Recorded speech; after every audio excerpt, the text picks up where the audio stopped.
Do you ever feel one crisis from crazy?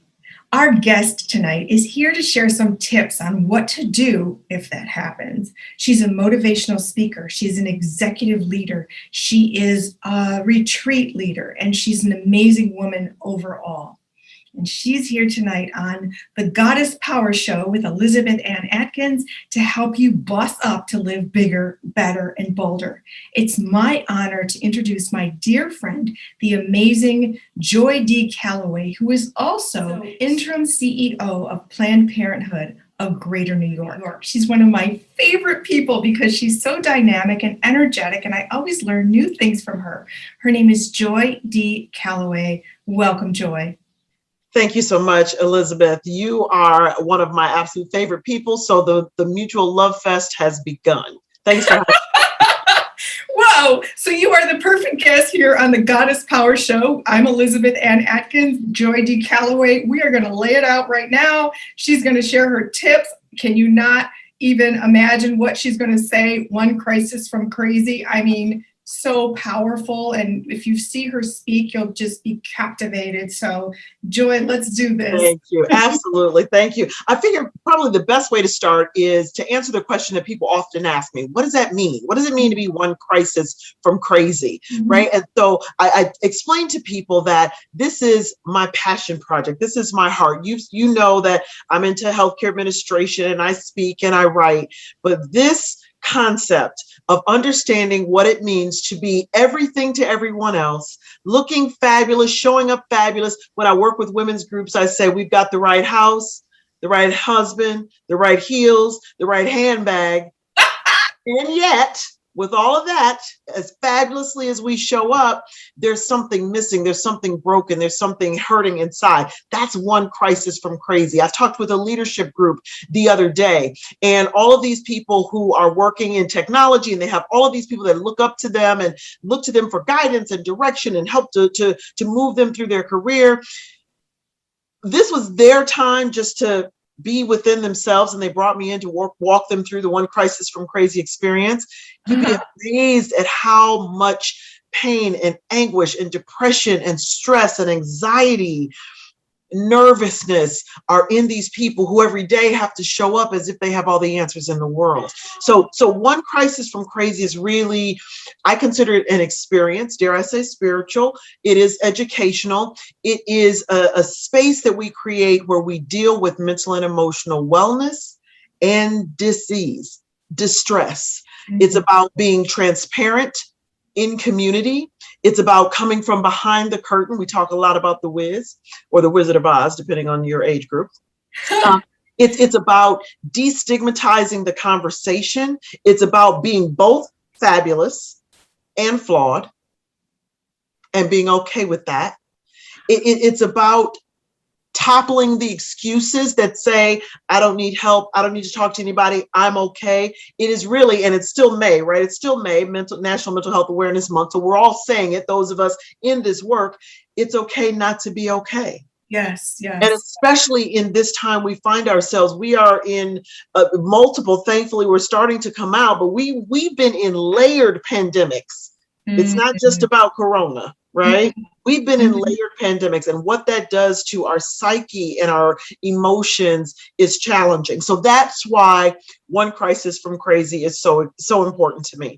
And I enjoy just sharing my story. Like I said, it's about transparency. I'm clear, I'm fabulous, and I'm flawed. And in one crisis from crazy, in those retreats and those workshops, I'm very open. I share about my challenges that I've had with mental distress. I share about me being in a mental health crisis, and in that moment, what it felt like and what I needed to do to move to the other side of that. Mm-hmm. And so I could go on, but this, listen, that's the basics. So take us there. You're a CEO, you're very accomplished, you give these wonderful events and speeches. So take us to where you were, that it's always where, in the most difficult times is where we learn the most. some Sure. tips there, Joy, So, please. so for the first thing that comes to my mind is, while there is an anchor story with One Crisis from Crazy, and I'll share a bit of that. While there is an anchor story, what I have come to realize is that if you do, as my grandmother would say, keep on living, baby. If you keep living, life is going to keep happening. And so crises are just going to show up. Old people used to say, Lord willing and the creek don't rise, right? Anybody, if you have anybody from the South on the line, they were Lord willing and the creek don't rise. And I tell people, you might as well just stick with the first part, depending on where your religious beliefs are. I respect whatever people do or do not believe, because the creek is always going to rise, because the creek is just, it's symbolic of life. Stuff is going to happen. And what we have to do is make sure that we're resilient and we have what's necessary. Just really briefly, because it's a long story and it can get very involved, but I will tell you that in spite of all of the trappings of a successful life, all the trappings we've talked, I'm go blue all the way, 3 degrees from the University of Michigan, but had an awesome elderly parents that were just amazing, a wonderful kid, a hot new husband back in this day, right? All the house in the suburbs with the white picket fence, all of this stuff, all of the trappings, traveling around the world, great friends. And then in September of 2011, life dealt me a blow so crushing that it both figuratively and literally brought me to my knees. Right, I woke up in the middle of my family room floor in the fetal position, because I had unknowingly broken a mother's most sacred trust, and that is to protect her child. And so in this environment, I won't go into great detail, but I will say that there is no pain greater than a mother who has failed to protect her child. And on October 19, 2011, I had just gotten to the edge of my sanity, Elizabeth Ann. I literally was in the fetal position in the middle of my living room floor. And when I tell that story, and of course, in greater detail in retreat settings, it's just to remind people on the outside looking in, fabulous, fabulous, do that well. And yet, in that moment, had not what I call my church BFF called my house phone in the middle of a workday, so in theory, I shouldn't have been able to answer that phone. Had she not called that phone at that moment, I don't know if I'd be sitting here talking to you today. I saw the edge of my sanity like I see you in that gorgeous Delta red dress. Thank you. Just saying, and so in that moment, and there was really a pathway to me becoming a mental and emotional wellness lay advocate. I'm not, a therapist or a psychiatrist, and I don't need to be in order to offer my story and the tools that worked for me. But that was a pivotal moment in my life, in a time where once I moved through that piece and rebuilt myself and reconstituted my child and my family, then I realized at some point this thing of great pain and anguish and shame has to be shared, because there are too many people, and I say this with great humility, there are too many people that look upon me, upon you, upon others like us, and think that all is always well. And that's the furthest thing from the truth. So, Joy, please share some tips on how you brought yourself back from that edge that other women watching can use. Sure, absolutely. And in no particular order. And there's a huge toolkit. And one of the first things I tell people is to make sure that you create your coping skills toolkit. You create that bevy of things that you can go to, experiences or people, or whether it's journaling or meditation or yoga or running or weightlifting or Zumba or talking to girlfriends or, going to spa, whatever those things are, those have to be readily available to you and you have to use them. So it's not just the toolkit itself, because it's almost like being outside in a rainstorm and your umbrella's at the house. Yes. So what good are the tools if you don't use them? So and again, in no particular order, after that point, the things that brought me out, one was just grace. And I will tell you that grace for myself is still, it's an ongoing therapeutic pathway for me. I am still, when I'm with my therapist, and I'm big on therapy, I have a t-shirt that says Pauline. That's my therapist's name. It says Pauline. Because every once in a while I need people I go to therapy, you should too. That is still a place where we have to consider growth for me, is grace for myself. I am like many professionals. That means allowing myself to make mistakes, to be wrong, to mess up. And I have to continually, just today, washing some clothes that needed to be hung up, the hang dry kind of clothes, right? And so as I was putting the things in the washer, I'm firstborn Capricorn, so I have a system for everything. So I had 2 tops and 4 bottoms. And so in my mind, I knew I needed to bring down to the laundry room 2 top hangers and 4 bottom hangers. When I went down after the alarm goes off, I went down, I had 4 top hangers and 2 bottom hangers. No big deal, right? Okay, so whatever, I got caught up and switched it in my head, whatever. And I started to go, oh, that was so stupid. I had to, yes, as fabulous as I am. So I say that to say, so little moments like that, I'm training myself to offer myself grace, the ability to be wrong, to mess up, and it not tarnish my fabulosity.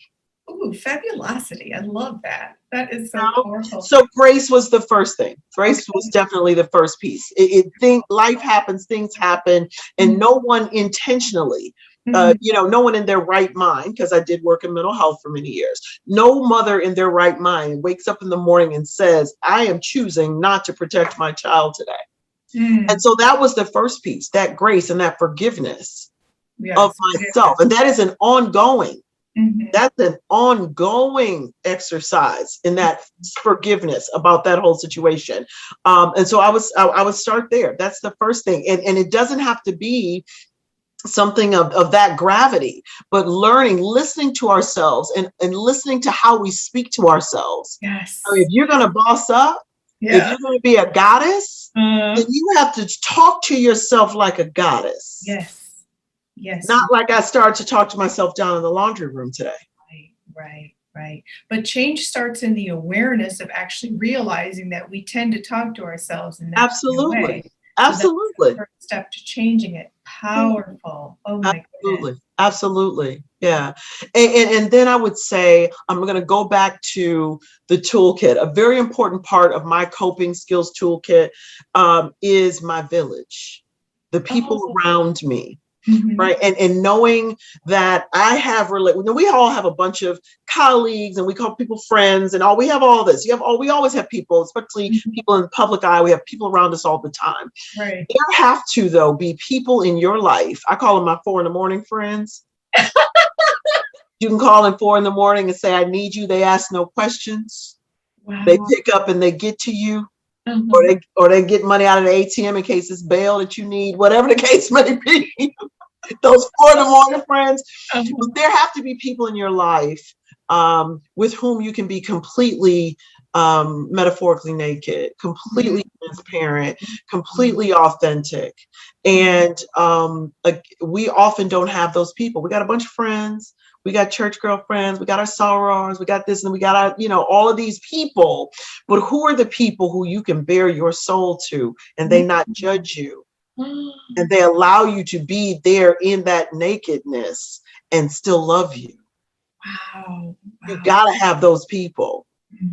You gotta have those people. And I knew who those people were in that time that I reached out to and said, I am at the lowest part in my life and I need you to buoy me up. Everyone has seen that little video. It's a basketball, a little short clip of two guys on a basketball court. And I guess the one guy missed a shot or did something that wasn't good for the team. And he had his head down, kind of going to the other side. And his teammate lifted his head. Oh, yes. I love that. Gives me chills. Yeah. We've got to have those people who will lift our heads when we can't do it ourselves, who will prop us up when we can't stand up, who will hold us up. That whole concept of I got your back. That really was about somebody standing at your back to hold you because you couldn't.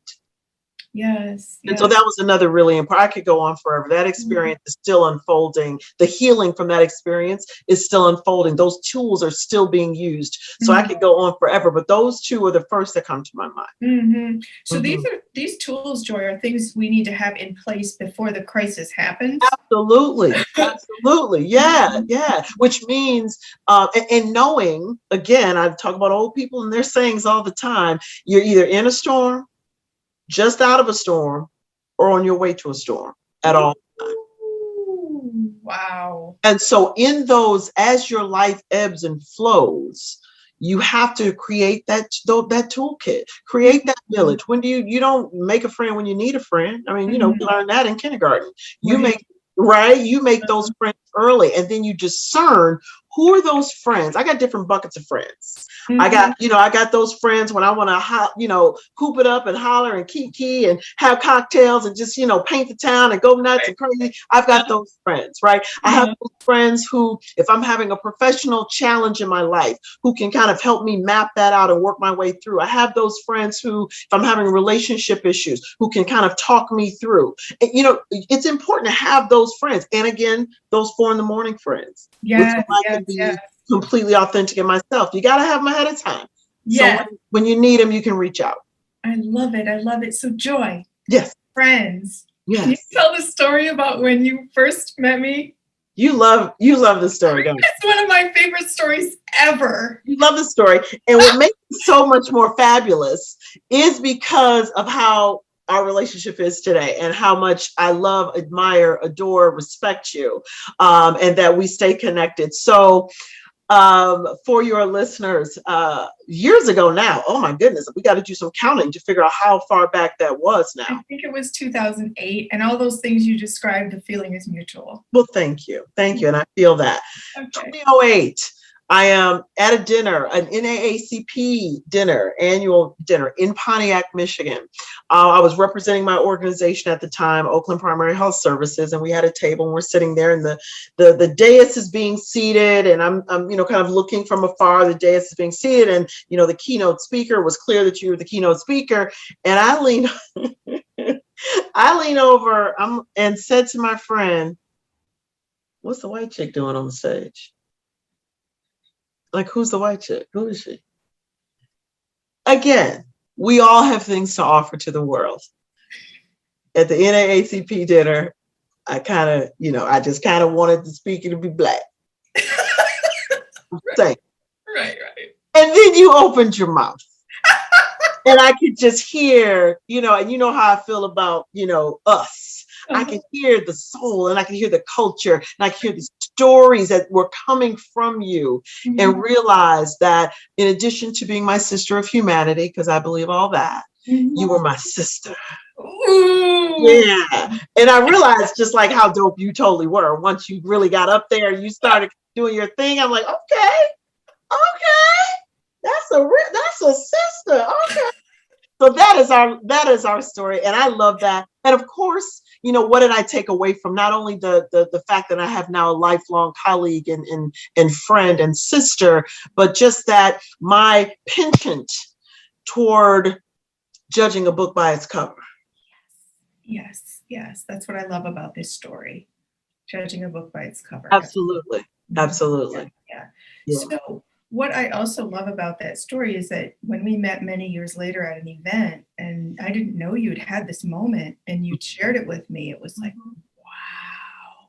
And what I had done was my poem called White Chocolate, where I talk about being mixed and racial and loving, and cultivating human harmony and everything. And also President Obama was campaigning for his first term. So my speech was on that and the history and the, That's so it. it was such a powerful moment. And whenever I see you, it's like all of that beautiful empowerment energy is just exploding. It's Thank just you. wonderful. You're welcome. Thank you. So you're welcome, Joy. So thank you for sharing this story. It's just awesome. It's one of our favorites. I know it's one of our favorites. Yes, yes. And now you're writing your book. I am. Crazy. I am. And it's called One Crisis from Crazy, Finding Myself Without Losing My Mind. And it is part inspiration, it's part memoir, it's part self-help. It is just a fabulous book coach who shall remain nameless, Elizabeth Ann Atkins. And that you really need to understand the why. Why are you writing this book? You're trying to like be a millionaire, you're trying to be on TV, and this was, I spent so much time being behind the proverbial curtain. And keeping even my loved ones outside. I don't want you close to me. I don't want you to see my flaws. I don't want you to know that I'm not perfect. I'm going to make it look as perfect as I can. And I want you to stay outside of that curtain. Many, many, many years. And there were even people that spoke into my life. Someone said years ago that, people want to hear your story. They want to hear you speak. And I remember telling her, Megan, dear friend of mine, I remember telling her, the first thing I always say in jest, I cuss too much. I can't, she was talking about being a minister. I said, I cuss too much. That was the first thing. And I said, I got stuff. And she said, that's what makes people want to listen to you, because you're not afraid to share your stuff. Because I would do it in little groups. But there was something, and I need to pinpoint it because I do want to include it in my book, when it turned for me. And when I decided that I am flawed, and yet I am still most fabulous. Yes. And those two things can coexist. It's the concept. I just told a group about this recently, the Japanese concept of Kintsukuroi. Kintsukuroi. And it is a concept that says that things are more beautiful after they've been broken and repaired. And so it's a concept. It's hot. I teach on this quite a bit, especially in women's retreats. We talk about, ceramic, this beautiful ceramic bowl. It's a piece of art, rare and priceless. And then it gets broken.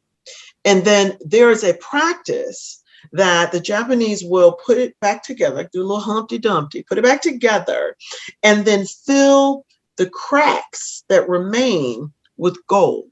Ooh. And so now this piece of art is more valuable. Wow. And it's more beautiful because of the cracks that you can see. Girl, that just gives me chills. That is so gives me chills. And this came to me. I was actually writing in a park. The name is going to escape me. It's one of my favorite parks, Luxembourg Gardens in Paris. Luxembourg Gardens in Paris. And it was a trip I had taken after a major, very public, very political, professional disgrace, I would call it. And I call it a failure, air quotes, because now I embrace the F word. But I was pouring out into my journal. And that's when I came across this concept. And so I'm wondering now, if that's when it turned, when I really began to be comfortable talking about my life and the things that have happened, whether they were beautiful or not. Because ultimately, as I resolve them, as I learn from them, as I share them, they become beautiful. Yes. Wow. Right? A story of divorce can be beautiful once you've processed it and worked it through and pulled the nuggets of gold from it and learned and use that to inform how you move forward, and use that story to share with someone who's in the throes of a divorce right now. Yes. Right? Yes. Wow. That is phenomenal. I can't wait to read your book, Joy. And there's that nudge. I felt that nudge. Well, that's my mission as a book coach, to help you bring out your powerful Get it out of here and on the paper. Yes, because it's going to help so many people on such a Believe broad that. scale. I believe that. And I you'll believe, never even know who you touched with your yeah, book. yeah, Yeah. yeah. So you're also making a powerful impact in your current position as interim CEO of Planned Parenthood of Greater New York. I So am. yesterday, Texas made a ruling outlawing abortion at 6 weeks when the fetal heartbeat occurs. And the mission of many is to overturn Roe v. Wade, which would be a nightmare. So can you just talk on that a little bit, Sure, please? sure. And so let me start by saying that I am here as Joy D. Calloway, who happens to be the interim CEO of Planned Parenthood of Greater New York.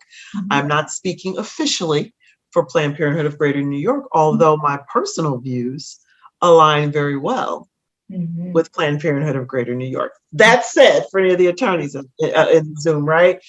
That said, it is absolutely a travesty what Texas has done. As someone who has experienced abortion, it is not something that is decided upon willy-nilly. It is not, contrary to what the antis will say, that was not my method of birth control. It is not something that women do lightly. What it is a very personal, very emotional decision that should always be between a woman, her healthcare provider, and whatever she considers holy or not. Period. And to legislate my uterus is unacceptable. Unacceptable. Now, the minute we start legislating testicles and penises,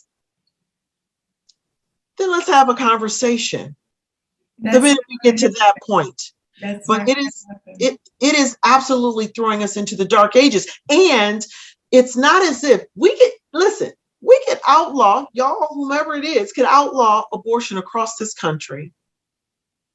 Abortions will still happen.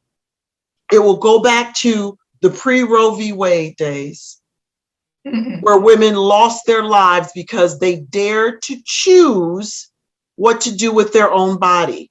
They dared to plan their parenthood. How dare you? How dare you? I saw a little clip recently, a couple of days ago now.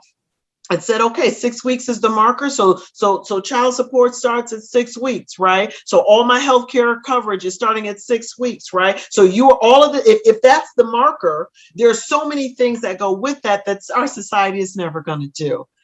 So I am my colleagues, one of my dearest friends now in the world, and someone with whom I work down in the Gulf Coast area in Texas. She's just mortified. But do you think it will sustain? Do you think it will make it up? I don't know. I don't know. Supreme Court is about to take on the Mississippi case. And think about it. If the Supreme Court is going to take a case, there's a ruling coming. I just said, don't have a good feeling about this. You know, these are things that have been kicked back to lower courts in the past, but now we got Amy Coney Barrett, whatever her name is. And so now we're taking the case. It's very scary. It's very scary. And again, it's not about being anti-life. It's about being pro-choice. And then there's a whole other conversation about people who claim to be pro-life, but the other decisions they make in their lives or the other things they support are not pro-life. Right. Yeah. So like Mississippi with the lowest education rate, don't they rank 50th in educating children? They rank worse in a lot of things like obesity rates, health all statistics. Of that, and 50th in educating children, but they're saying they're pro-life. Don't get me started. I could go on and on. In my personal opinion, as Joy D. Calloway, who happens to also serve as interim CEO. I love that. Thank you for the disclaimer. But I would like to know, what do you think we as individual women and men too, who are outraged, can do Absolutely. And so make your voice heard. Make your voice heard, whether it is here in Texas and let me back up. In addition to making your voice heard, elections matter. Elections matter. And so we need to be clear who we are putting in office by our votes or by our lack of voting. Yeah. Because every time you don't participate in an election, you participated by default. Yes, yes. You participated for the other side whenever you don't participate. So the first thing is we have to recognize elections matter, and we have to hold people accountable to their civic duty to vote and to participate in elections. We also have to make our voice heard so that people understand this is not okay. We can't just sit back and let this happen. And so what is the groundswell that we're doing? What's happening in Texas to overturn this? That should already be happening, whatever that is. We also need to be keeping our eye on the other country, the other states around the country that are doing the same thing. Right. Yeah. Or attempting to do the same thing. And I just find it very interesting that while this wave of this legislation that is anti-choice is happening, we are also doing things to restrict voting in this country. So I just find it curious that those are two things that are happening at the same time. It's very bizarre. It is very disturbing. So make our voices heard by writing to our legislators. Absolutely. Write them, call them, show up at their offices, make sure you are voting, participate in elections, elect people who understand the sanctity of a woman's right to choose what to do with her life and her body and to plan her parenthood. Yes. That's critical. That's critical. And one thing I want to say quickly is there is a whole movement of religious leaders that support a woman's right to choose. And if you know one, if you are one, I encourage you to make your voice heard, because this is really not the religious issue that people are making it to be. Right? That's part of how people stand. But there are people who stand on this religious issue and then everything else in their life does not align with the religious beliefs that they purport. No. There's so much. See, that one got me heated. That whole conversation. It's got a lot of people heated. It's terrifying. It's like The Handmaid's Tale. That's exactly what I was going to say. We are about to be going back in time to The Handmaid's Tale. We cannot allow that. We have a woman vice president. We just cannot allow this. We cannot. We all have to speak up, stand up, protest, boss up. And boss up. Yes, we have to boss up. We got to boss up. Not allow this Neanderthalish environment to occur or spread. We cannot.